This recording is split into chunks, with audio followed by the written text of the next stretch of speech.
My goal is to keep on fighting for quality public education, starting with my community of Oklahoma City, which is fighting for excellence in public education, K through 12.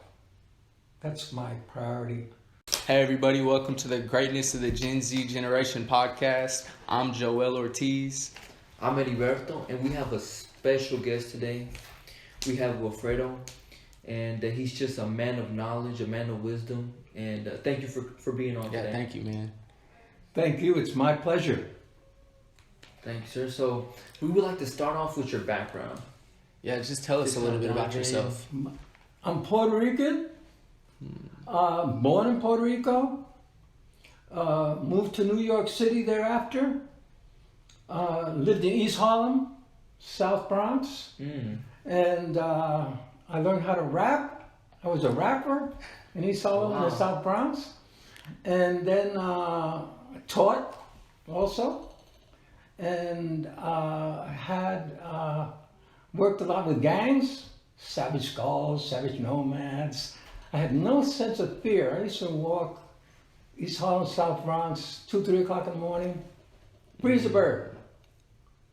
And so I felt comfortable with my people, and I still feel comfortable with my people. And it was a wonderful experience. It gave me a lot of... New York is a wonderful place for young people because there's so much to do. You got the United Nations, you got music, you got Greenwich Village, you got a wonderful museum of art, of history, you got the Bronx Zoo, you got Broadway, off-Broadway, off-Broadway, off-Broadway. Yeah. There was just so many things to do for a young person there that I was lucky. I did my public school there. I had wonderful teachers, Mrs. Hines, Mrs. Bloom, Mrs. Levy, and that was my Jewish influence from the very beginning. And these great teachers, and that's why it's so important to have a good education at the earliest level possible. And the mother and the father are usually the best teachers. Yeah, of course. Because nobody taught you how to read a book. Your mother started talking to you, your father started talking to you. They're the ones that gave you books and exposed you to different experiences. They never opened up a grammar book to teach you how to speak. Yeah. You learned it just by the oral tradition. They're exposing you to all those routines. Yes, they taught you a lot of things, not book things. Yeah. They taught you a lot of their experience things. Your parents had experience. So experience is one form of intelligence that's really not utilized. I like that. It's not just reading and writing and arithmetic. It's much more. So what is the best way to teach someone things that you have learned? The best way to teach someone is to find somebody that loves you. Find somebody that believes in you. Find somebody that will take you under their wing if they will. Be it a sister, a mother, an aunt, an uncle, a friend, somebody. I had a fantastic teacher, my sister, Iris, and she taught me the ropes. She taught me how to give 100% without asking anything back in return. And she taught from the heart. And kids picked that up on day one. When that teacher's in front of that class, there's a radar there. I don't care how old the little kid is or the big kid is. This teacher loves, this teacher doesn't love. Yeah. And she had that love. She had that radiance, so to speak, that aura, so to speak. And she was my teacher. And the word rabbi means teacher. And maestro means teacher. And that's so your mother and your father really are your first maestro y maestra. That's deep. And they're the ones that taught you not with books, but they taught you with words, the oral tradition, Yeah. which goes way back 7,000 years, maybe 10. Anyway, that in a nutshell is my experience in New York. So then the Vietnam War comes, and then I took off. Actually, before that, I went to the University of Puerto Rico, and then I graduated in humanities. First, I went to the Teachers College, and I said, "These books are not for me. Yeah. These books are old. This is behavioristic stuff. Behaviorists, and I mean, there's a psychologist called Skinner. Skinner was into observing dogs and how dogs react. And it's very, well, I love dogs. That's my second mission in life. The first one is human rights. The second one is animal rights. Well, I love dogs, but you don't treat people like dogs. Of course. But dogs you treat with love. Because dogs love you unconditionally, just like your mother and your father. Mm-hmm. So I love them, and people who don't love dogs, don't love animals, do they love people? Interesting. And so that's why I care about people and I care about animals. And we are considered animals in the animal world, but of a higher order that's able to communicate. And animals, they use body language and sounds, but they don't have the complicated communication skills, language skills that we have. But they do communicate. Yeah. But they're superior to us in many other ways. They could run faster. Smell better. They can see further. They can hear better. They can smell better. In 5 senses, they got us beat. Yeah. So, before I get there, I went to Puerto Rico, right? So I'm over there, and I said, okay, this is Skinnerian stuff. So I said, I'm not going to get a good education here as a teacher. I'm going to humanities. I want to learn language. I want to learn history. I want to learn science. I want to learn anthropology. I want to learn about Hispanic culture. I want to learn about everything. That's the way. Why? Because my sister did the same thing. She went to general studies. And no. Here's where you're going to get your best education. No, it's much about different things. Well, see, the problem in this culture is they specialize in something. So you said you become a doctor, right? So all you know is your specialty. Medicine. No, Would be but you have a specialty within medicine, and they zero in on that. Oh yeah, it goes even into depth. Okay. Right. So it's not like medicine a as general practitioner. A general practitioner knows a little about everything. Family doctors, forget family doctors. Everybody's a specialist. The money's in the specialist. Of course. People go for the money. Money is value number one in the public school system and in the university system as well, and in private schools as well, and in this society as well. Yeah. It's number one. So we have to have a balance between the love or pursuit of money and the pursuit of truth. Because that was powerful what you said. Can you repeat that? Those last two sentences. Well, in our value system, there has to be a balance between the pursuit of money. I'm using pursuit instead of love, okay? Yeah. The pursuit of money and the pursuit of truth. So if you're looking for money, most people are looking for money. Yeah. You look at University of Oklahoma. I bet you 2/3 of the people, and I'm just guessing, I bet you 2/3 of the people at University of Oklahoma are in the business school. Yeah. Interesting. And 1/3 is the other. People studying philosophy or Anything else? something else. Social sciences, etc., etc. But if people want to make the money, they're in the business school. That's where money is. Corporations are out there. That's where you're going to get your jobs when you get out of university. Yeah. See? So that's the value, and that's okay. That's the way the society is, but there has to be a balance. See? So, I wasn't thinking about money. I was thinking about serving humanity. That was the purpose. Because why do I need a lot of money for? To get material things? I had the hunger of knowledge. That's what my sister had, and she was magna cum laude in everything. She was out there, she studied everything. So I'm following her, boy, because she was my mentor. She was my teacher.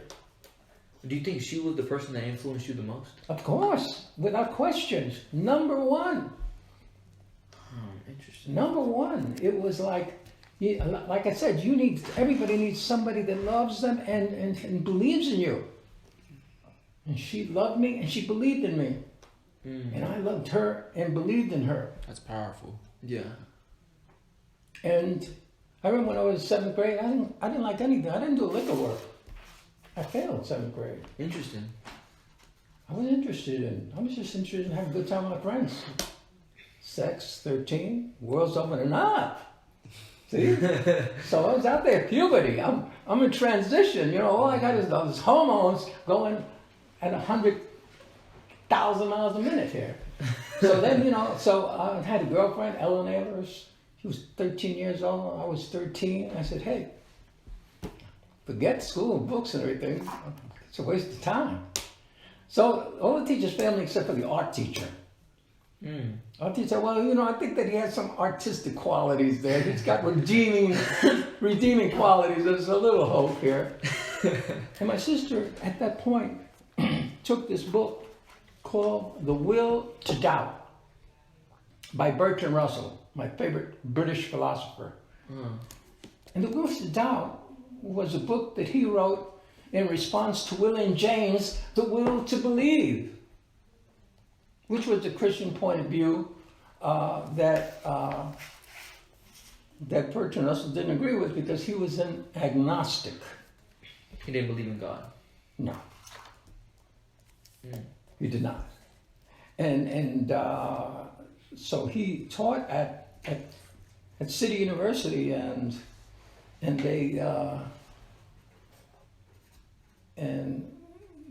they pressed charges against him, just like they did. They pressed charges against Socrates. Really? Same thing. The great thinkers, they're too advanced.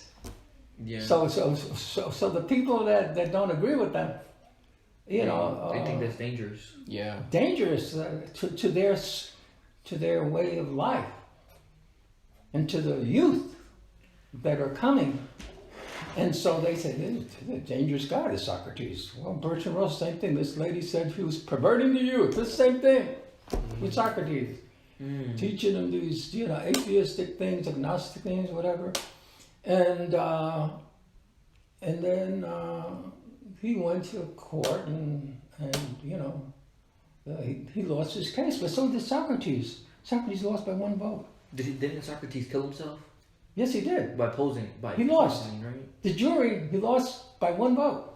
It was a couple hundred people in that jury, from what I've read. See, because he didn't write anything. Socrates never wrote anything. It was all the oral transition. It was oral tradition. Jesus Christ never wrote anything. It was the oral tradition. It was just the apostles. That's right. And so it was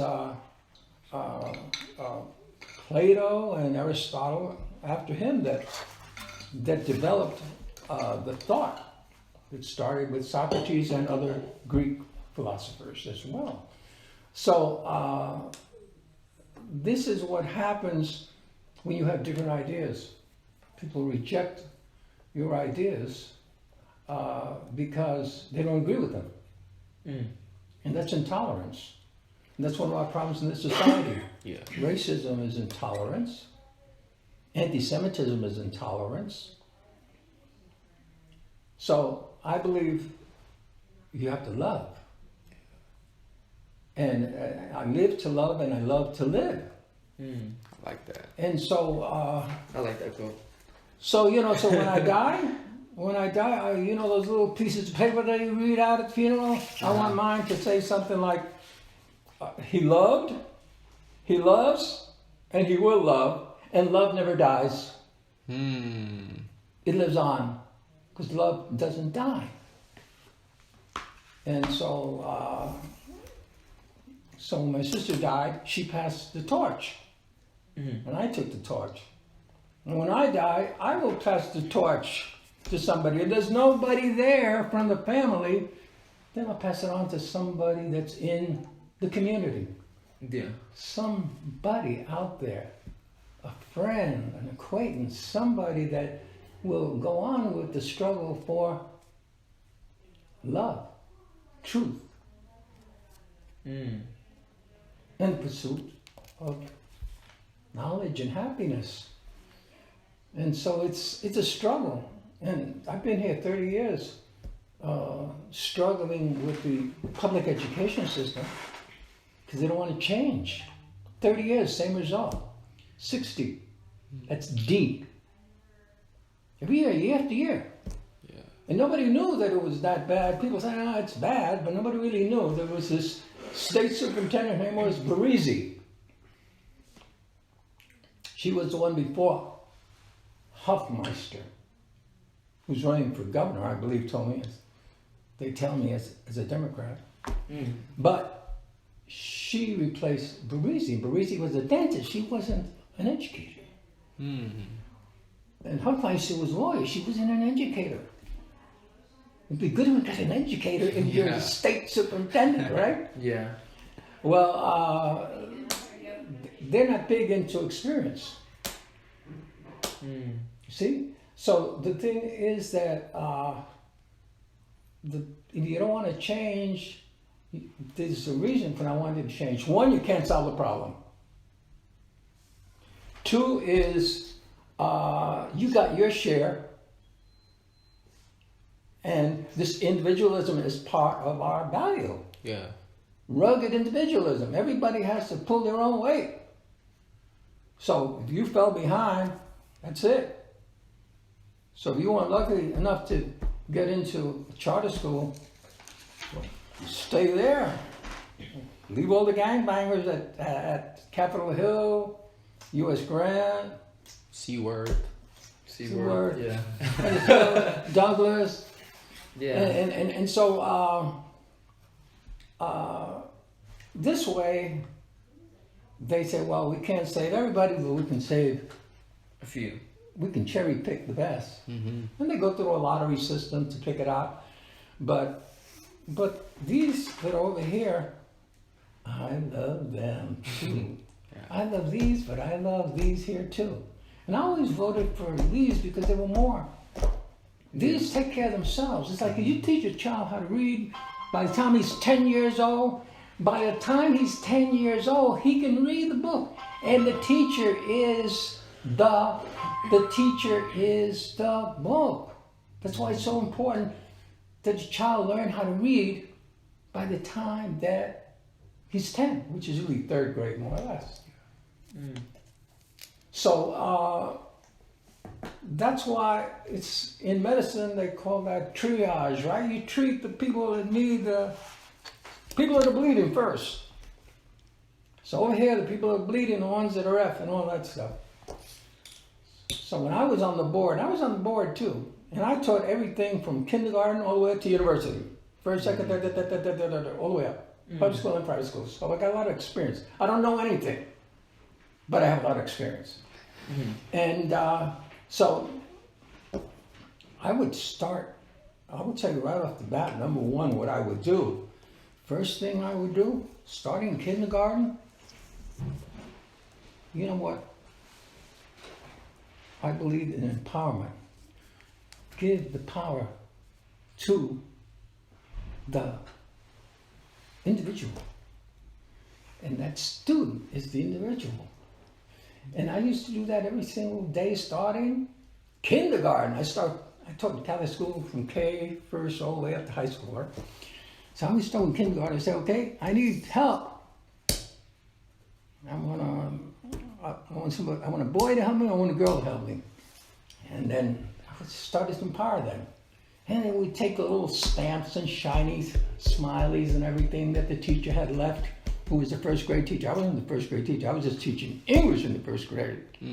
And then I would go and teach the second graders and so on and so forth. And I would use their stamps and everything, their symbols of power. They would get mad at me because I was giving their symbols of power to the children, to that little boy, that little girl. And every single day I'd go in there and says, I need help. Boy and a girl. And I would get I would empower a different child every day. It would become my assistants. I did the same thing in East Harlem. When I wrote proposals, students helping students. With this proposal that I wrote for the East Harlem Community Corporation, which was students helping students. So it was something that I always use, and it always works. The school system doesn't want to get into that. See? Because when my friend Angela Munson, she was the provost of the University of Oklahoma. I don't know if she still is, but she was. And she, when she came on the school board, she says, hey, I got a plan. It's called the Community Engagement Plan. I says, Angela, that's what I've been waiting for. My sister bought something that we need, something that we're going to use to change things around here. So I jumped right on it. I organized my 10 schools, and I had Capitol Hill, I had high school, and I had 7 more. I had middle school, and about 6 elementary schools. And I organized community advisory boards. And they said, no, the parents don't get involved. You know, after their kids are big, they don't go to PTA meetings. And, oh yeah, let me try it. I did that. All my 10 schools, I got them going. Why? Because I put in the work. Yeah. I organized 50 teams, female, mother and daughter teams. Father would take care of the kids. And we would go and have basketball games. And it was mother and daughter teams. And they would play, and that was one way of getting the parents involved. I used this technique. I used it with the Boy Scouts, because the Boy Scouts did not believe in sports. I said basketball. I used basketball to bring them in. See, these people don't know how to bring them in. Yeah. They do the opposite. They create cost, insurance, this, that, everything, keep you out. When I was in there, I brought them in. And I said, I'm going to open up these doors. Why? Because I'm here. That's why. And I want them in. And we pay them for these public schools. The principal doesn't own this school. The public owns these schools. Yeah. And they pay taxes. Ad valorem tax for these schools. So why are you charging the community double here? Double taxation here, see? Let them in. Bring them in. Put out the carpet. But don't come with this hypocrisy that, they don't get involved. With that negative mindset. Yeah. That's called self-fulfilling prophecy. You say, they're going to fail. They're going to fail. Why? Because you think they're going to fail. But the community, you got to open up the doors. Yeah. You got to open up the doors, invite them in. Put out the red carpet. Empower them. That's why I believe. Empower the kids. Empower the teacher. Empower the parent. Empower everybody. The principal, the superintendent, the board members, they don't want to be empowered. Because that communication plan, I told Angela, hey Angela, how come? I'm looking around and all I'm seeing is I'm the only one organizing your plan. Oh, they don't want to do that. They want to do a strategic education plan. Sounds good, right? After 2 years, you know the result? D, 60. Same thing that they had 30 years ago. Damn. Same result. They don't want to change. And I told them this to their face. They don't want to change. And so they see me as a threat. Why? Because I'm not a team player. You're outside of the system. Yeah. I'm not a team player. I'm trying to change the system. It's true. I'm trying to bring about substantial systemic change. Otherwise, you're just rearranging the furniture. Yeah. You're just being real though. Yeah. Yeah. So, I say, give me the worst school you got. Emerson. I'll turn it to class in SAS, okay? And it's not a class thing. It's a love thing. It's being able to start down here with the little people and bring them up. And this is how we're going to get change. We're not going to get change. D is not acceptable. I'm sorry. Yeah. 60 is not acceptable. And when I tried to get on the board to replace the person who had, it wasn't the person that replaced me, but actually went after him. But the person that replaced me, I had 10 schools, only one of my schools was failing when I left. Guy replaced me, it's the exact opposite. 9 of the schools failing. It's the exact opposite. And the board gave him a recognition for being the best board member. Dang. Okay? So they give people rewards for failing. And people don't know this because people are busy with their lives, and I don't got kids in public school, so why should I care? That's the attitude of most people. But you have to change. Everything changes. Life is about change. Yeah. Those kids are the future. Yeah, that's where you got to put your money. That's where you got to put your money. That's where the real payoff is in education. Why? Because doctors have to get educated, lawyers have to get educated, engineers have to get educated, everybody has to get educated. So make your public school system the best. Not number, what are we, 48 now? 49? That's That's true. crazy. We're at the man. bottom. Yeah. We're at the bottom. It's cheap, we don't want to spend the money. I mean, I ran against the board chair, and she won. And she closed 15 schools. So her campaign was, I'm going to close 15 schools. That's closing a community. That's like closing down a church. Yeah. Closing a school is like closing down a church. There's a whole community that goes there. So she closed down 15. And people let her get away with it. And so that's not improving things. That's a money. See, most decisions are money decisions. So that was a money decision, not a student decision. I believe in student-driven decisions, not money-driven decisions. And so I believe that education is a good investment. We should not be closing schools. Yeah, of course. We should be opening schools. We should be opening them up to the community. We need them everywhere. After like McDonald's. hours. I mean, that building just sits there for how many hours? 12 hours? 18 hours? We could be using that building for basketball. Events, community We could be events. using the field for soccer, for whatever. Open them up. We're short on recreational facilities. So it's something that they really don't want the parents sticking their noses in their business. Although parents are the best teachers and the first teachers of their children.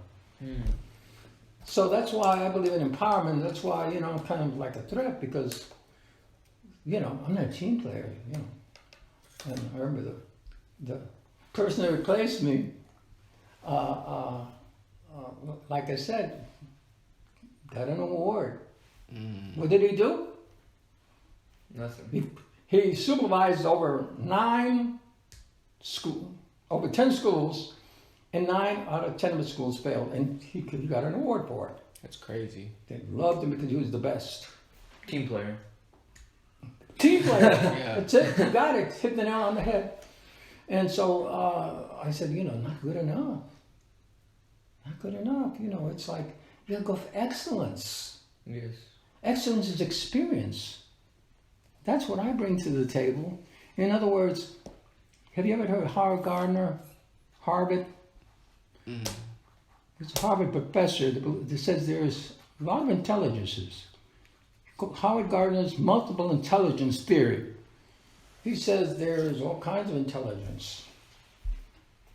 Musical intelligence, kinesthetic intelligence, what you can do with your body. Some people dance better, some people sing better,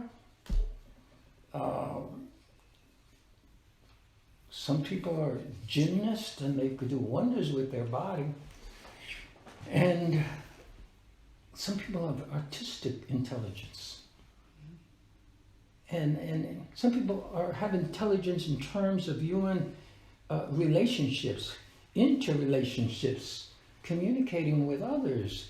There's a certain intelligence there. And so we measure intelligence, the system measures intelligence in terms of IQ, which is intelligence quotient. But there's also the experience quotient, EXQ. And there's a father in Shawnee called Father Paul, working with him for over 30 years, and his thing is EXQ, experiential intelligence. In other words, I can observe 30 children working, running around in a recreational environment, and even in a school setting as well. I could evaluate them based upon their sensory motor ability, their communication skills, their ability to their social skills, and their five senses, their ability to express themselves, and their ability to move. I'm kinesthetic intelligence. I'm looking at it, and they're hearing. Some people could hear better. It's like music. You don't have the ear. I'm sorry. Study something else. You got to have the ear for music. See, some people are tone deaf. They're not going to work for music. But some people have got that natural rhythm. Some people have it, some people don't. Yeah. That's intelligence. They don't measure that. You know, the art, dance, all that stuff is in the back burner in the school system. Yeah. You know, they're emphasizing the reading and the writing, Math. and the math. And they did a study of the 11th graders that were applying for the university. This is Oklahoma City Public Schools, and I'm quoting numbers, their numbers, not mine, okay? And I've been watching their numbers for 30 years. The most recent number that I saw was only 11% of the students that applied for university were competent in math. I mean, 89% couldn't do math skills, basic math skills. I teach kids how to read and how to write and math. And the kids, I found out right away, they don't even know their multiplication table. We're talking about middle school already. Okay? So, so they don't know the basics. And they get by, they keep on moving them along. And, you know, fail, keep on failing because everybody gets paid. So don't rock the boat. And and so that's why I'm the Lone Ranger, because I've been on top of this. And my mentor, she leaves me in the dust because she was really an expert in the law, because the law was Brown versus the Board of Education. That's what schools were segregated before. That's integrated the schools. And then Hispanics, Lau versus Nichols in 1974. It wasn't Hispanics that brought that case to the Supreme Court. That was Lao, Chinese brought it, because the Supreme Court determined, and they won the case. Lao won the case 8-0. That to pretend to teach a child in the language that he does not understand is to make a mockery of American education. Supreme Court, that's 1974 Nixon, Wow. I conservative didn't know about that one. court. And that's what brought the bilingual education and the Civil Rights Act, 1965. This was what shook things up. Before then, Oklahoma City Public Schools was segregated, and they put it. And then when the Civil Rights Law came in, they had what they call white flight.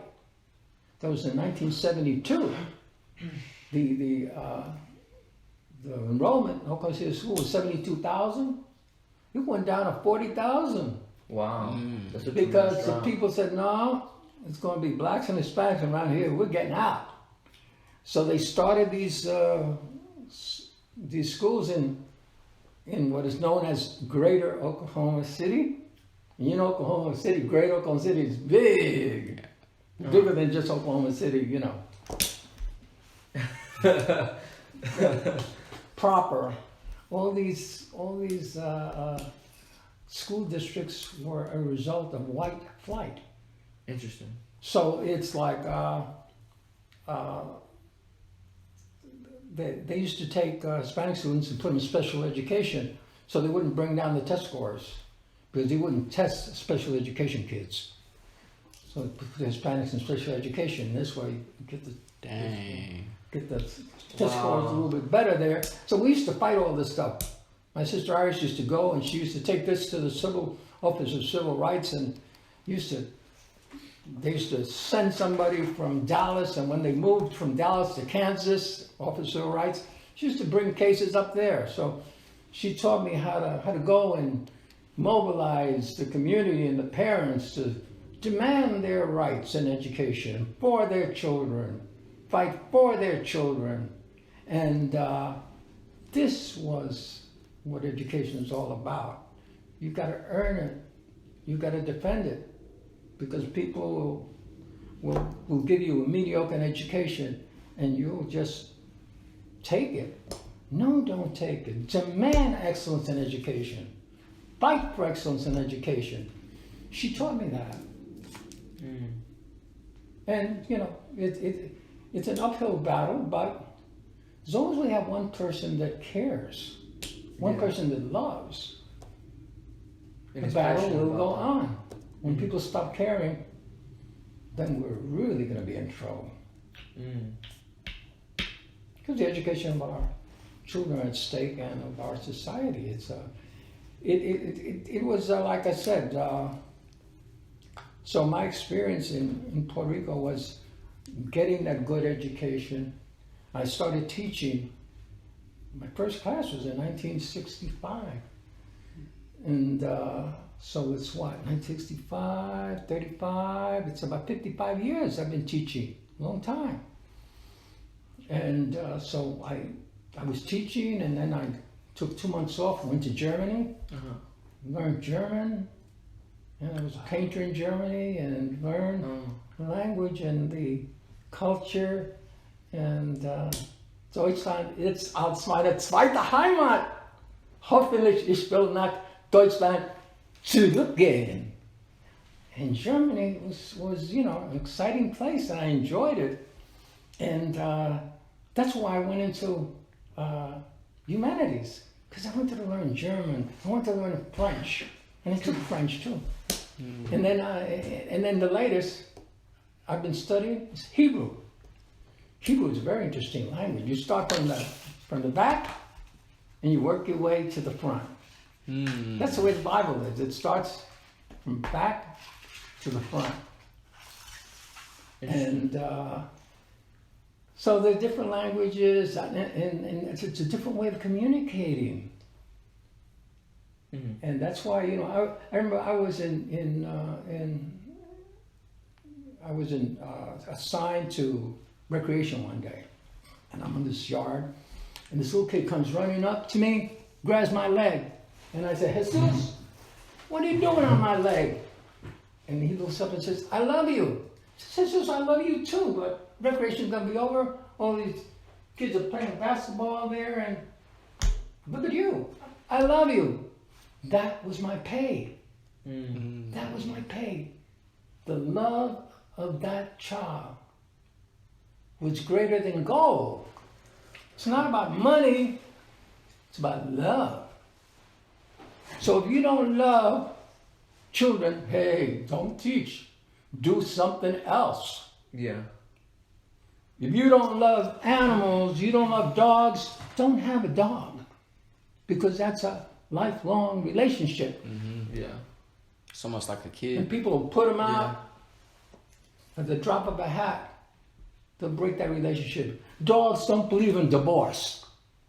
They will never divorce you. Men and women get divorced all the time.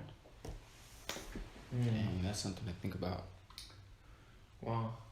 So it's so important, education. But Yeah, I got a question for you. yes, So you've taught a lot. Do you have a favorite grade that you like to teach? yes, kindergarten.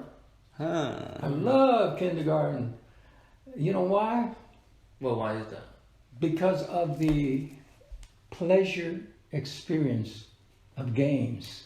They call this, there's certain energy. A child has a lot of energy, especially when they're young like that. Yeah. It's called libidinal energy. This libidinal energy is this energy that comes from within that's powerful. And they love games.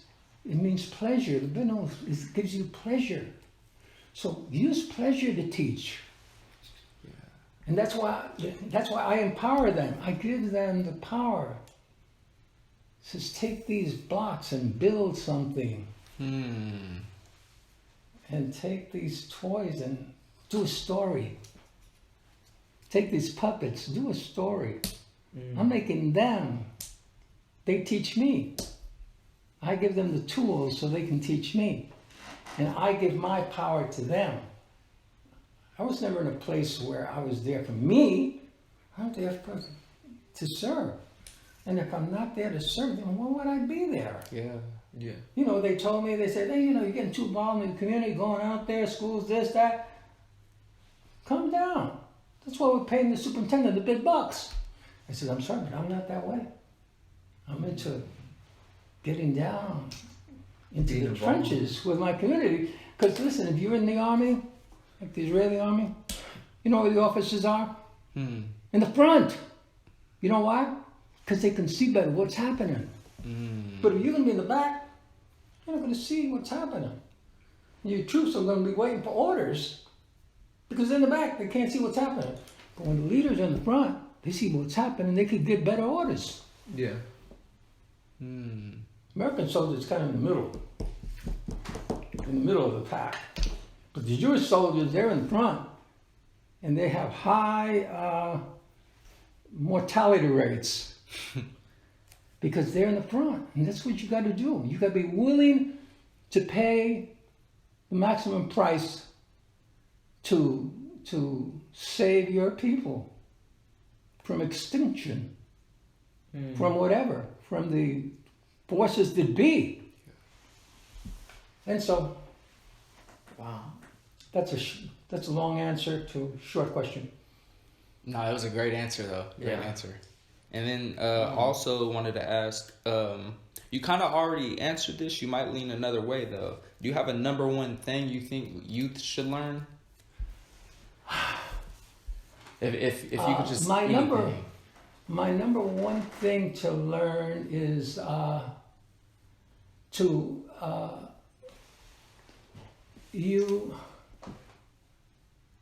everybody should learn from somebody else. And if you can't find somebody to learn something from, find a good book and learn something from the book. If you still can't find a meaningful message there, look within yourself to the inner core of yourself. Because that's a gold mine. Because you have the life of the brain, the life of the body, the life of the person, and the life of the being. And in that existence that we have, you have, let's take the person, okay, the life of the person. There's a person that know you. Who knows you? Your family knows you. Your friends know you. Because there's the person that you project. But then there's you that only you know. You don't reveal that part to other people. Then there is the inner core of yourself, which is the you that you don't even know. Wow. You really want to do a good study, go down deep and look for the inner core of yourself and find something there and bring it out. And your life will be enriched.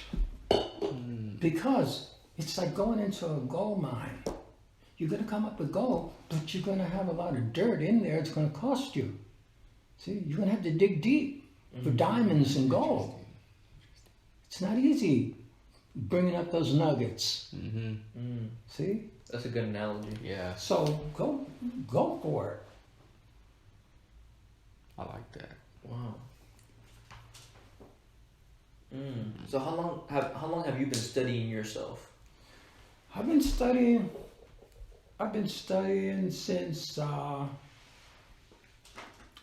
my mentor gave me Bertrand Russell, The Will to Doubt. The difference between religion and philosophy and science is that religion starts with believing. I believe. But science and philosophy is I doubt. Just because I said everything I said today doesn't mean it's true. And I encourage you to doubt what I say. You can doubt what I say, but you cannot doubt my experience. My experience is mine. I can doubt that Socrates knew many things, but I cannot doubt that Socrates had a lot of experience. So I respect people's experience. We all have different experiences. And that is what we should do, enrich the student's experience.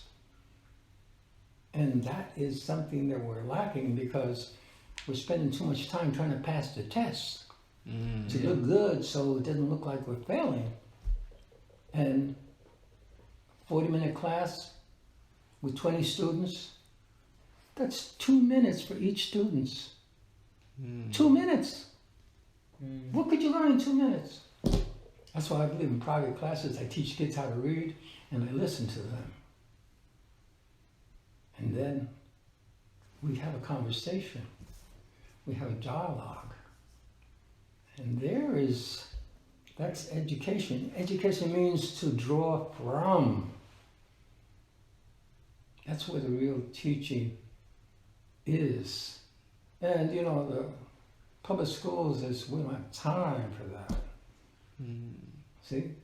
So you tell me a public school teacher's going to teach you more than what your mother and father taught you? No. If you didn't learn discipline from your mother and your father, you're not going to learn discipline from a teacher. Interesting. I never thought about it in that way.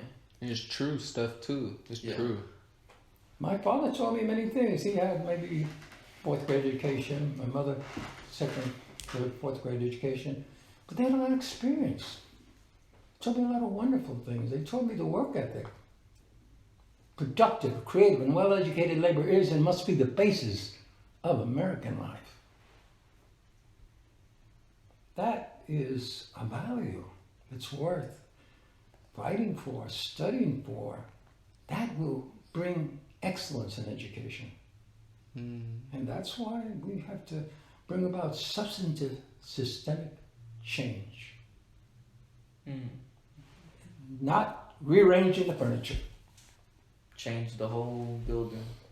We have to change it to bring about new leadership, new ways of doing things, and give the children the tools that they need, empower them, empower the parents, empower the community. Let everybody really have a stake because they are the primary stakeholders.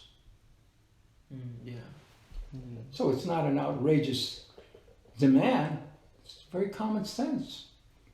The American Revolution was based on common sense. Thomas Paine wrote the manual called Common Sense. He never even became a citizen of the United States, Thomas Paine. He was a British tax collector. Came over here, got involved in the war. When Washington was losing his shirt, the American troops were in rags. Common sense kept the spirit of the American revolutionaries alive and fighting. Never became an American citizen. So even if you're not an American citizen, you could contribute, like Thomas Paine. I told that to the city council once. They laughed. Wow. Because there are Hispanics here, a lot of that aren't citizens, but they're contributing. Yeah. They're paying taxes. They're paying Social Security. They're educating their children. And that education, they're pay off big. If it's excellence in education and if they're empowered. Because our greatest need is, you know what? Leadership. Good leadership will get you what you want. You may want this, you may want that, that's fine. But without leadership, you're not going to get it. But you get leadership that's going to be co-opted. You know what co-opted means? No. Co-opted means I get elected. All of a sudden, I got some benefits. And then I begin to like my power. And then I stop answering your phone calls. Stop answering your phone calls. Start answering phone calls of the people that are going to give me the money. Because that's number one, right? Yeah. That's the way the system works. It's called, political pragmatism. Give it whatever name to make it sound more palatable. But, as we say in Spanish, el dinero es la leche de la política. Which is the milk of the politics. Money is the milk of politics. You don't got the milk, you don't suck. See? See, so you want to be empowered, but you don't want to be co-opted. You don't want anybody taking your leaders and telling your leaders what to do. You should be telling your leaders what to do. Not the people above them. The community. Not the power structure above them. Not the system above them. Our system is broken. And because our system is broken means that our education system is broken, our economical system is broken, our social system is broken, our healthcare system is broken. You name it. That could lead to the broken system is families. broken, all the subsystems are broken. And there is in Hebrew a phrase that is called tikkun olam. Tikkun olam means it's a value, Jewish value, which means to repair a broken world. And that's the objective of Jewish education. Repair the broken world. The substantive systemic change is tikkun olam, to repair the broken system. If they let you. But if they don't let you, you got to get that leadership out of there. Get leadership there that's going to respond to our needs and wants.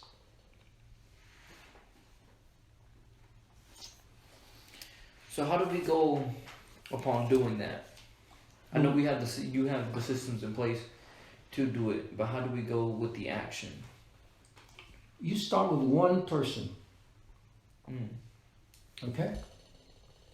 It's called the tree of life has... You heard of tree of life? Yeah. With two important trees in the Garden of Eden. Tree of life and the tree of knowledge of good and evil.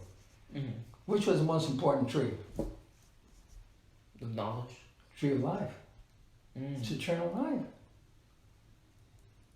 Adam and Eve were barking up the wrong tree. Yeah. If they would have been at the tree of life, They would have been living forever. Living forever in the Garden of Eden. But they chose the tree of knowledge and they picked they made the wrong choice, and therefore they had to come to this earth, and they had to work hard and toil and give birth and all that stuff that is the consequence of what they call the original sin.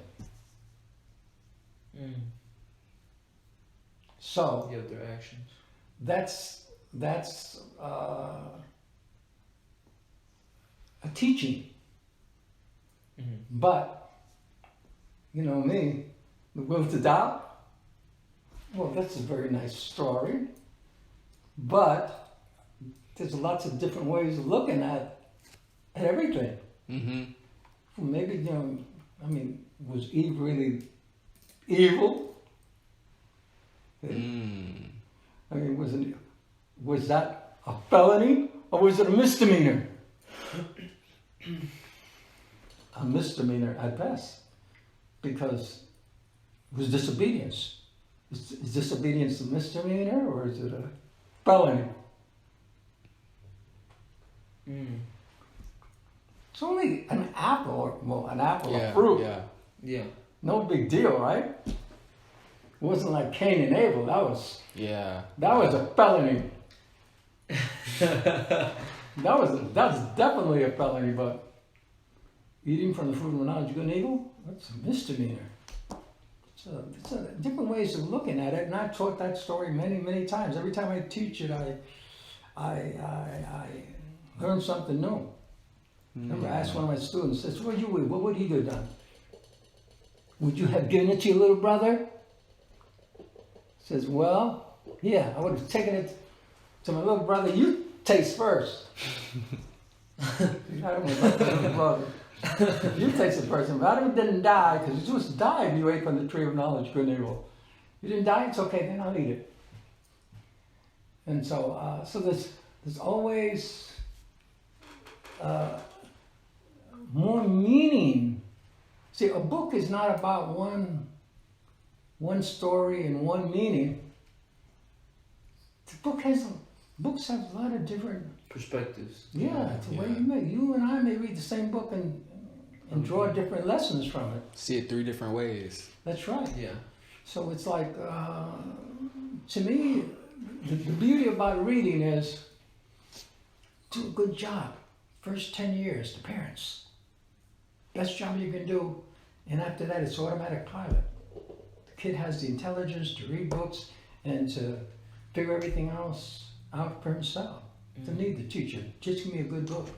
That's what happened with me with Bertrand Russell's The Will to Doubt. Give me a good book, and I ran. I started running. And then they put me back in the 8th grade, because they left me back in the 7th grade. Put me back in the 8th, and I graduated when I was 17. So I kept on. Wow. Usually you graduate around 18, but I graduated 17 because I put in the extra work. And it was like, it was blind, because there was somebody that loved me. And that's the most important thing. You don't have somebody that loves you, man, you're in trouble. You don't learn how to read by the time you're 10 years old, you are in trouble. And that's what the problem is. They don't know how to work starting from scratch. That's where you have to put your money in up front. And that's where the heavy lifting is. And that's where there's a lot of creativity in those little kids. A lot of creativity. You try to be big on arts, on like the art side. Well, the art is like something about art that has freedom. There's a lot of freedom. That's the beauty of art. That it's expression. It's the way you see it. And not everybody sees the same thing. See? Not everybody has the same eyes. There's something called spatial intelligence that can see different angles. And some people have music in their heads, you know what I mean? Yeah. And it was like, I'm good with words and good rapping And if you get somebody that handles music, see, because my musical intelligence is not there, but my communication, my words, my rap is there, and you put both together, and you two have one intelligence, you have another intelligence, put your two intelligences together, that's powerful. And that's where the creativity comes. There's a priest, Father Felix in India, who's a protege of my father Paul in Shawnee, Oklahoma. And he has a methodology called the 3 C's. Comprehension, okay, competence, and creativity. Oklahoma City Public Schools doesn't even get to the first C, comprehension. It's got a 60 in comprehension, okay? Average. And so if you can't comprehend something, how can you be competent? Passing grade is competent, at least. They won't have passing grade. And failing grade across the board. And so this is public schools, and this is unacceptable, as far as I'm concerned. And so this creativity is the next level. After you become competent, then you go to the creativity. And that's where your leader should be creative. He should be competent. And he should comprehend what the issues are.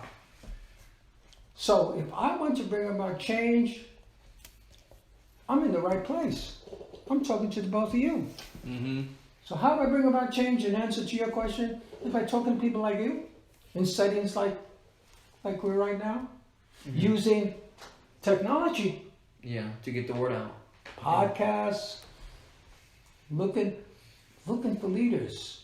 They're out there. They are out there. Those leaders are out there like diamonds that I was telling you about in the inner core of yourself. They're out there. We just don't know who they are. When we celebrate Human Rights Day, we're always looking for people that have done a lot of good things in human rights.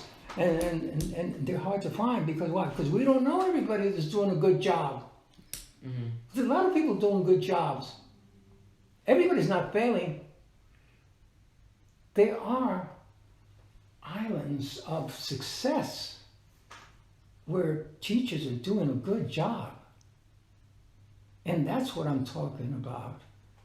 So what I'm saying is that excellence is something that we should strive for. It's something we should demand.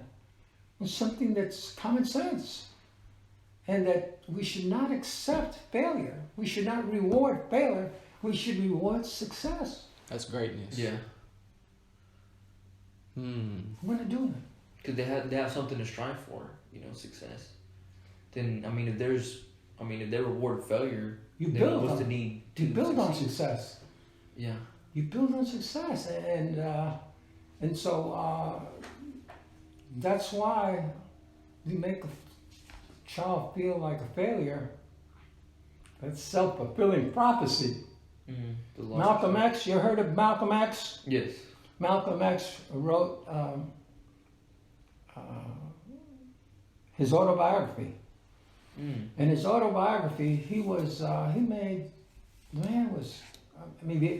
should read this book. This autobiography is about a man who started out with a spiritual base, but it was not strong. And when he was in school, he was discriminated against, of course, during the South at that time. His 7th grade teacher, and he was puberty, 13 years old, asked him, Malcolm, what do you want to do when you grow up? He says, I want to be a lawyer. And his white teacher said, Malcolm, be realistic. You don't want to be a lawyer. You want to be something like a carpenter. Wow. Wasn't Jesus a carpenter?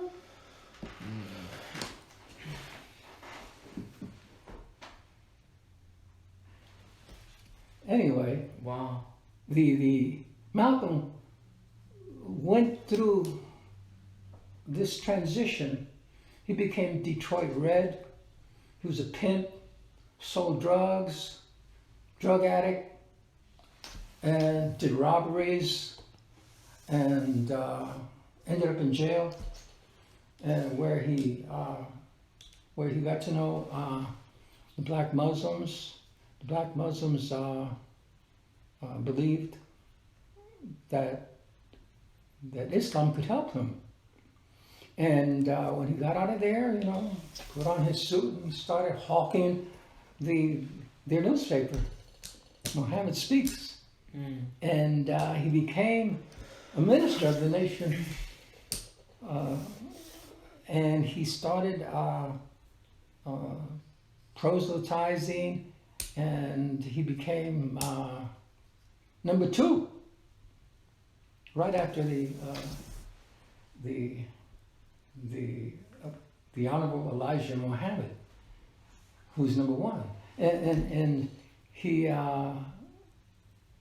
started to change again because he hated white people because of his experience, his negative experience, and then because of racism, because of all of this repression, and then he changed. He went on what they call the Hajj. The Hajj is the trip that Muslims take to Saudi Arabia to visit the mosque in Mecca. And they do this once in a lifetime. And he took that trip, and when he came back, he was a changed man. I mean, this was a man that was changing. He was in transition from puberty, when he wanted to become a lawyer, to Detroit Red when he was a pimp. And then he got out, and then he became a minister. He had a lot of hate in him.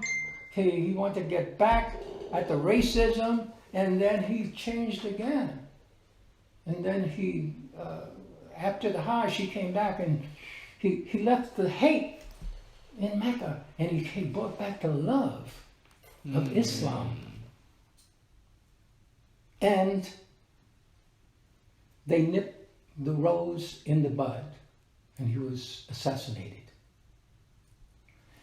And Martin Luther King, they nipped the rose in the bud, and that's what happens to the leadership that springs from the people. Wow. So do you think, with how society is going, do you think over time, do you see it getting better, or do you see society getting worse, community-wise? Society, if we do not change our education system, will be the same or worse. And it all hinges on our education system, because that is what teaches the values of our society. And the dominant culture has created a dual system for everything. You have public schools for the poor, private schools for the well-to-do. You have public universities, private universities for the same groups. Yeah, for the same groups. You have private hospitals, and you have public hospitals. You have private, you have Section 8 housing, and then you have private housing, Nichols Hills, and Gated communities. and in communities that are well-to-do. So we have a dual system, and then we go, and then this dual system separates us, doesn't bring us together. Yeah. It's giving up on those that have perhaps a greater need for better education. But if you lift from the bottom, then all boats will float. Yeah. And then you can lead that armada to the high seas of education, of excellence. That sounded, what you said earlier kind of sounded like, so segregation went from more like race to now it's like financial segregation. Like Yeah. you said, It's all the kinds public of and the private. segregation. There's all kinds of discrimination. And that is part of what's wrong with the system. So that's why we have to teach our children to respect the dignity of all people, of all cultures, of all religions. It's our responsibility as a society. It's the right thing to do. It's common sense. That should be the determining factor, not money-driven decisions. People-driven decisions, student-driven decisions. What's right?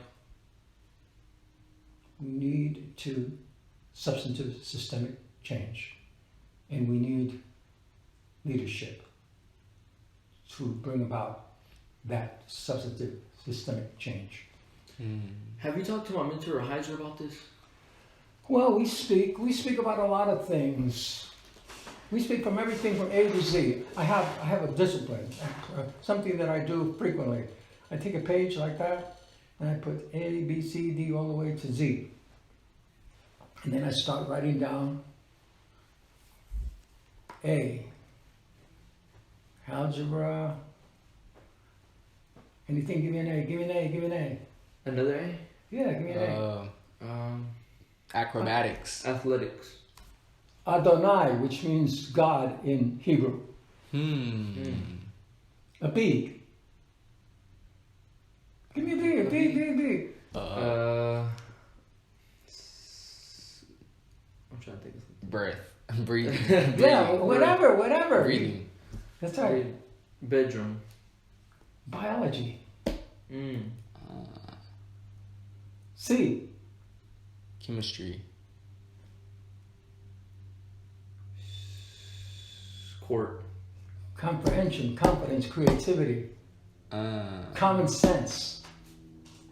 Common core.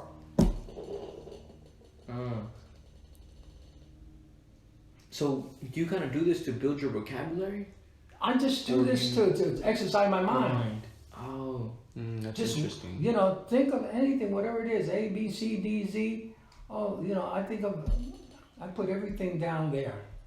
Everything that, I just bring it out. Remember what I was telling you about going down deep? You don't know what's down deep there. But it may be in your subconscious, so you gotta bring it out. Just put it down. You may not understand. It's like a dream. Have a dream, but you don't know what it means. Yeah. So, bring out what you remember. A to Z, and bring down certain words and start connecting the dots. Subliminal message there. It's just like that serpent. See? It's just like that fruit. See? That's probably a dream. The person that wrote that probably dreamt that and wrote the dream down. There's a lot of dreamers in the Holy Scriptures. Daniel was one of them. Joseph was one of them. Have you heard of Joseph's dream? Yeah. Yeah, Joseph went to Egypt. Remember the cows? There were fat cows and skinny cows. Nobody knew what that meant. And they had the haystacks. These haystacks that were there. They didn't know what that meant. And Joseph knew what it meant. And somebody met Joseph somebody that worked for the Pharaoh met Joseph in the dungeon. He said, there's a Jewish guy there and a Hebrew guy in the dungeon I met. He's a interpreter of dreams. Bring him over here. He said, you're going to have 7 years of fat cows and 7 years of skinny cows. Oh, yes. Yeah. Yes. And then he started saying, he put him in charge. So then 7 years that were good, he was building. And then 7 years He would was be building, warehouses. Preparing. So everybody was after 7 years, they had a drought, and then everybody was starving except for Egypt. Egypt was starving. You know what I mean? Egypt was not starving. But he was in charge because he was able to interpret that dream and became his chief administrator. Mm. And so, there's people don't remember their dreams. Every time what I do is I write down my dreams. Interesting. Try to find out that's the way that the inner core, the self, is communicating with us. Well, that's the way that God is communicating us, if you will. Mm. So have you found what's some symbolism that you found in some of your dreams? Symbolism? Yes. Well, or like perspectives in some dreams that you have had and. Well, there's just like, you talk about dreams? Yes, just dreams. Well, sometimes I dream that I'm on a road somewhere, going somewhere. Don't know where I'm going. And I don't have anything. Don't have any money or anything. I'm just on this road, going somewhere. And I just keep on going forward. But, but there's something there. Yeah. At the end of the road, I just got to go and find it. Mm. And then along the way, there'll be something there. There'll be something to eat. And then there'll be a cake. And I'll eat that cake. I want to eat that cake, but I can't eat that cake. Because what does that cake represent? Temptation. Mm. Remember the fruit? Yeah. That cake is there. You are on a road somewhere, and along the way there's temptation. Interesting. See? Like that fruit is temptation. That cake is temptation. That's deep. You are on your way somewhere and you stop. Don't stop. Keep going. Like that Good Samaritan. You've heard about the Good Samaritan, right? Somebody was on the road there and they were sick. Good Samaritan got him up, took him to hotel, took care of him. Do that. Stop anyone for that. Don't stop the cake. Because you got business to take care of. Yeah. You gotta avoid that and keep going. Yeah, so it's like, have a purpose in life and stick to it. Mm. That sounded a lot like what you said. That sounded a lot like what you said earlier. Like dive in deep. Like there's gold down there, but there's a lot of dirt around it. So you have to dive in deep to find it. Yeah. Bertrand Russell was a free thinker. Yeah, I wrote that down. I believe in free thinker and free will.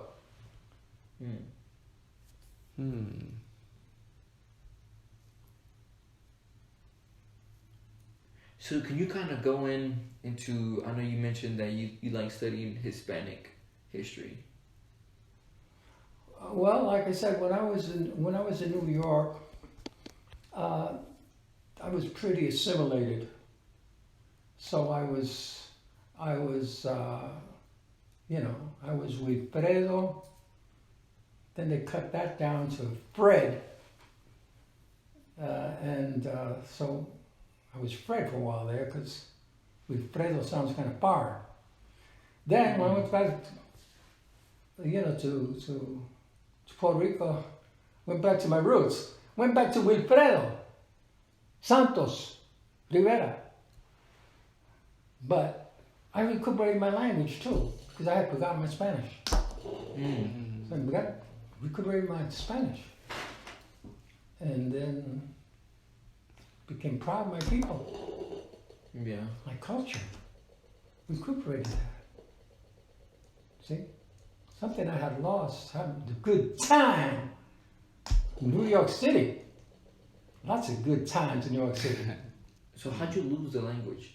Were you just not practicing? Assimilation. It's called assimilation. In other words, you're here long enough, you stop speaking your language, you start speaking one language, and then everybody then encourages one language because they're not bilingual.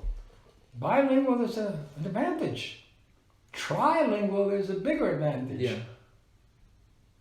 So the more you know, the more languages you know, the more cultures you know, the more education you know, the more you're going to know, period. That's why I studied linguistics. So how many languages do you know in total? I studied French, French, yeah. German, Hebrew, English, and a lot of Spanish too. So 5 languages. And it was like,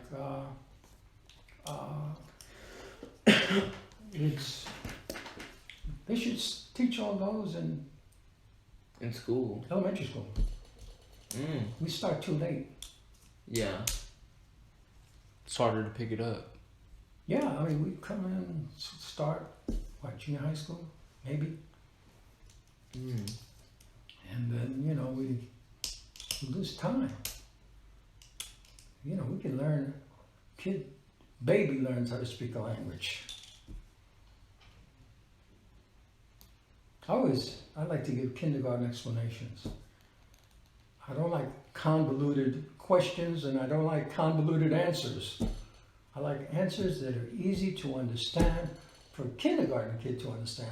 That's why I like it. That's why I like, give me a kindergarten explanation. That's why I tell people when I don't understand something. Interesting. Yeah, break it down to everything simple. Yeah. That's why truth, like poetry, it's like dynamite. Dynamite's small, but it's power-packed. Because just a few words have a lot of power.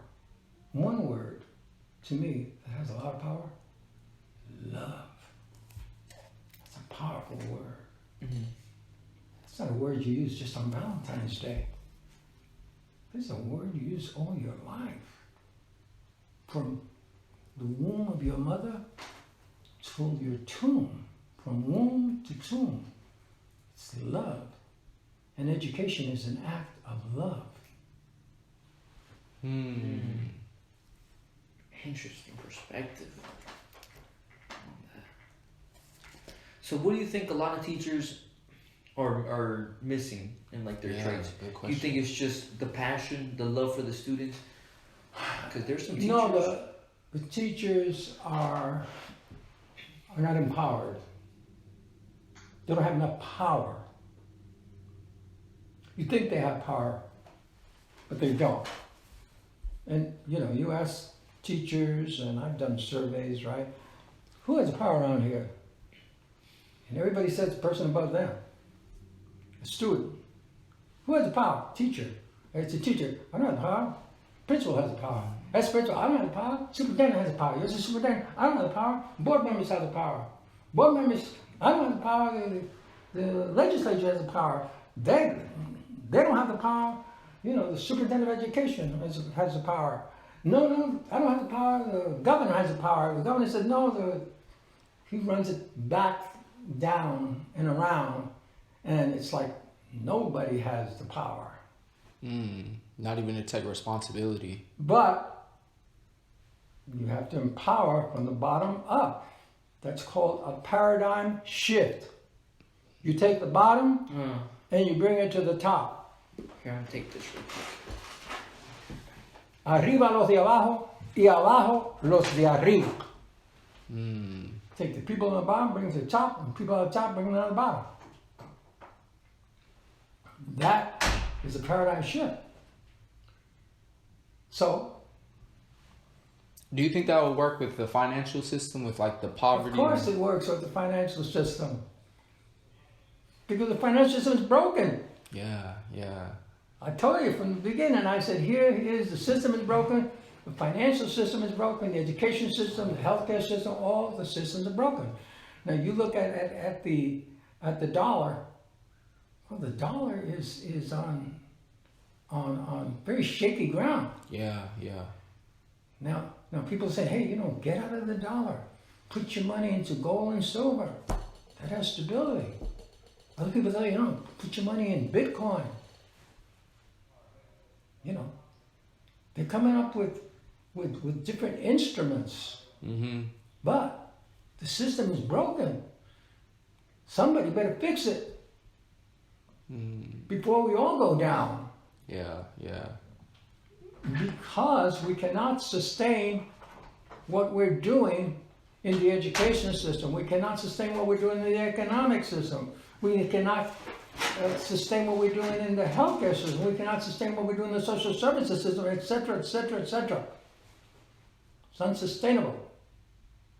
We need leadership now. We need substantive systemic change now. I wanted to ask you too, do you have any opinions on Bitcoin? What do you think about it? I think that it's you should have a diverse portfolio. So in other words, have your savings account, have your IRA and real estate, and have your Bitcoin. Different type of assets. So so if your Bitcoins go south, that's okay. You got your gold and you got your silver and you got your real estate. That's liquid. You always you need liquidity. Financial instruments are not liquid, they're paper. Yeah, I'm big on liquid. They're digital. Yeah, that is. They can evaporate to zero. But gold and silver, that's steady. And it's tangible. Yes, liquid. Yeah. It's like real estate, it's going to be there.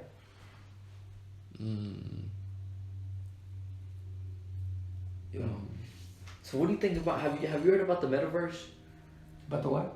The metaverse. The meta what? The metaverse. It's okay. So pretty much how social media is evolving is instead of this 2D everything is just 2D. Everything's gonna be 3D. You could put on the glasses and go into the Facebook. And they already started. Okay. Technology has a role. See, I'm not a high-tech person. I'm a high-touch person. So how do I make up for that? By hooking up with a high-tech person. Just like I'm a rapper, I can write the lyrics, but when it comes to the music, I gotta go to somebody that has the music. Yeah. I'll provide the lyrics. It's the same thing. You know what your shortcomings are. My shortcomings are technology. Okay? So how do you balance technology with high touch? So what's high touch? I don't know anything about technology, but I know what good customer service is. Okay? So good customer service, I was number 1 in sales. Wow.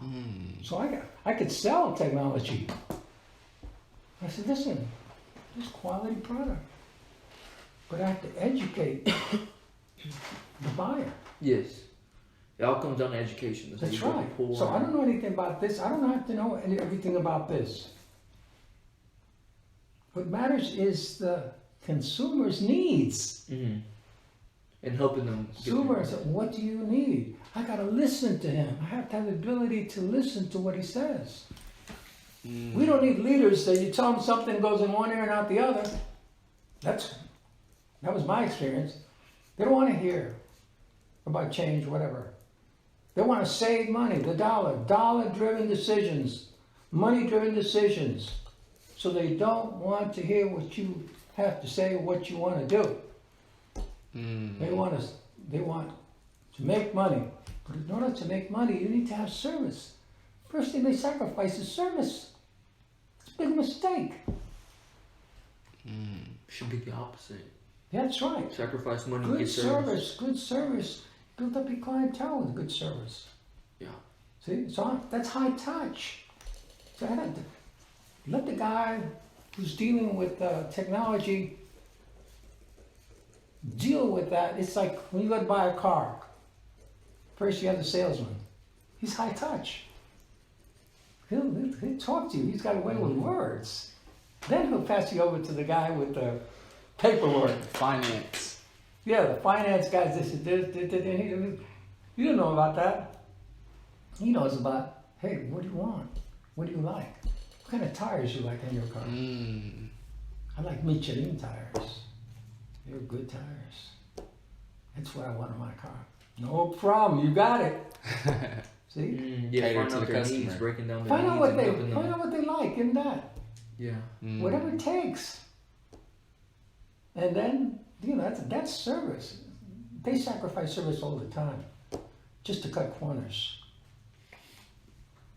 And that's a big mistake, because that's a money-driven decision. I've always made people-driven decisions. I represent you. So I want you, so I want to satisfy your needs.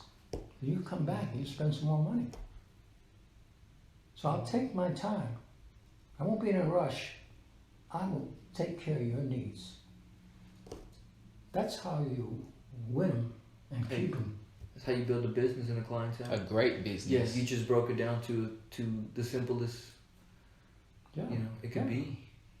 Because that's what they do. A lot of times they don't know how to. This guy I'll do a good job, turn him over to him, and he'll talk the guy out of the deal. Yeah. Once I was going to buy a car, the guy sold me here. When he turned me over to the other guy, the guy blew the deal. That's why you have to have a good team. That's teamwork. That's what I call teamwork. You're going to back him up, but don't pull the rug out from under him. Yeah. But how do you find a good team? You build a good team. You Build a good team. You don't find a good team, you build it. That's right. You find out the strengths. What's your strength? What's your weaknesses? What's his strengths? What's your weakness? Strong in technology? Okay. You do the technology. You do the high touch. Everybody has a role to play. Role plus goal equals success. That's it. Yeah. Being patient. Patience of Job. Mm. God said, there's somebody who's faithful here. His name is Job. And Satan said, no, he's faithful here. Watch, I'll break him. Couldn't break him because his faith was too strong. Mm. And so you have to be strong in what you believe, and you will get what you deserve. That sounds like being passionate. Yes, there has to be feeling, and if there's no feeling is love. Mm. Passion is love. It's just different words for it. The capacity to love is what gives life its greatest significance. That's powerful. Have you ever thought of being? Have you ever done public speaking or anything like that? I like one-on-one. Public speaking is fine, but time is precious. Yeah. And I'd rather work one-on-one with people, with students at this stage in my life. I'm not into meetings. I only have one meeting a month, which is the Oklahoma University Human Rights Alliance, which I chair. Otherwise, I don't go to meetings. I tell my friends, I'll meet with you as an individual. Don't invite me to meetings. You got a lot of great things to say, though. Yeah.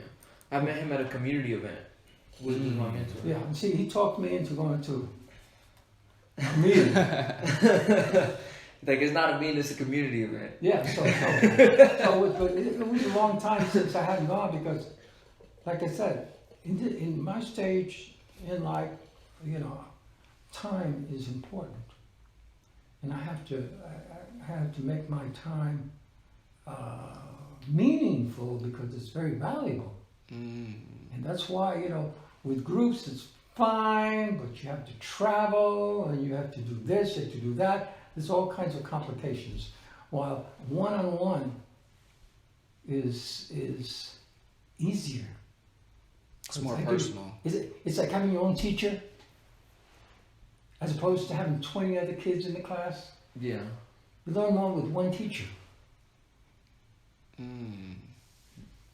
I feel like they should have... It's cost effective from my perspective in terms of time.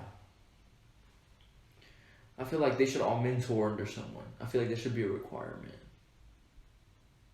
What should be a requirement? That all students should mentor under someone. Like And on the field. also, they should have a mentor.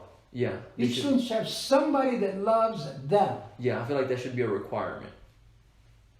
Well, you can't require somebody. You have to look and find somebody. Somebody already has. They have somebody, hey, you don't have to worry about them. They got a guardian angel. Everybody should have a guardian angel. That's a great way to put it. Yeah. And they're out there, just if they don't, You fill the role for the time being, till you come up with somebody. That's the way it is. Sometimes it's just you. Nobody else to fight. So you fight the battle. That would be a cool system though, if there was like a mentorship program, like in public schooling. Like how they used to do apprenticeships. Well, remember what I said about students helping students? Yeah. If you don't find anybody, hey, you know how to learn math? My friend. I wouldn't pass math without my friend's help, because the teacher, the way the teacher used to teach. Start on this chalkboard, then jump to that chalkboard, then jump to that chalkboard, then this one, and then they come back here. Well, the slow students would be back here, and teacher would be race here, race there, Yeah. we would never catch up. So the way I learned math was my friend. His name was Rizzulo. Rizzulo was good at math. He's the one who taught me. That's how we got here though, through teamwork. Somebody out there, students helping students. There is an easy place to find somebody. Your friend. That's in your same class, or it's not your same class. Somebody. Anybody. But to me that was a place that I would plant the seeds. My seed bed was there, empowering everybody. You're going to be a teacher. You're going to teach him, and he's going to teach you. We're going to teach each other. I'm going to tell you stories, and you're going to tell me stories. And I'm going to tell you stories. You're going to tell me stories. We're going to teach each other stories. Sound a lot like what Jim Rohn says: plant that seed and water that seed and nurture it and grow it to a plant. Yeah. Well, it's the tree of knowledge of good. Keep the evil. Yeah. Yeah. Speaking of tree of knowledge, do you have a favorite word? Something that sticks out to you? A favorite word? Yeah. Word. Well, you know my favorite word, love. That's my favorite word. It's a powerful word. That's the reason I live. I live to love, and I love to live. Purpose. So how would you describe love? Love, you can Google love, and it'll give you 8 kinds of love. Agape, it'll give you a Greek interpretation of love, erotic love, and so on and so forth. But I think in terms of love of humanity, love of the family,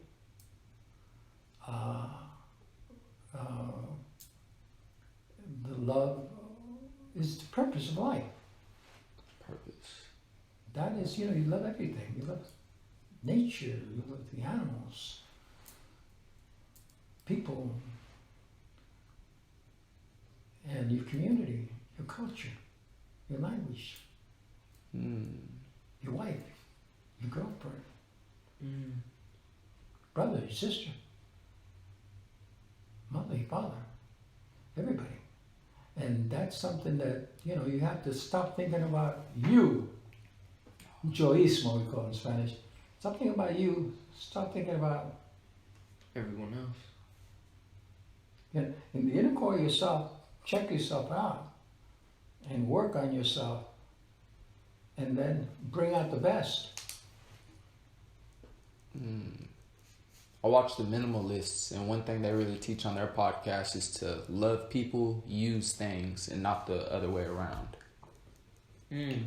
Well, people in the society are very materialistic, and it's because that's what we're bombarded with every second of the day. Yeah. Consumerism. So this is just the value system, the materialistic value system. So like I said, we're programmed. I remember when I went to Korea when I was in the Air Force, and I saw the Asian way of life. I saw Asian women didn't look like Western women. The concept of beauty was different, physically. But then I found that spiritually, there was beauty there. And I checked it out, and I saw, and I learned from them. Tanshanin narus sarang hashinika. You know what that means in Korean? Do you love me as much as I love you? And that is true love. See? Try to love that person more than you love yourself. It's hard to do, right? Yeah. But that's giving. A lot of people, it's not 50-50, it's 100-100. But they're not willing to give, and then, then you're being a cheapskate with your love. So be generous. It is better to love than never to have loved. Yeah. So with all of your experiences, I want to get this before. We're an hour and 45 minutes in with juicy content. So I want to make sure we get this on here. With all your time and experiences you have, what are some goals you still have left? Goals, well, as long as I have good health, my goal is to keep on fighting for quality public education, starting with my community of Oklahoma City, which is fighting for excellence in public education, K through 12. That's my priority, number one. As long as I have good health, I will keep doing that. If an opportunity arises to address some issues at a different level, I will consider that and then determine, if I want to change my focus. But I'm a very focused person.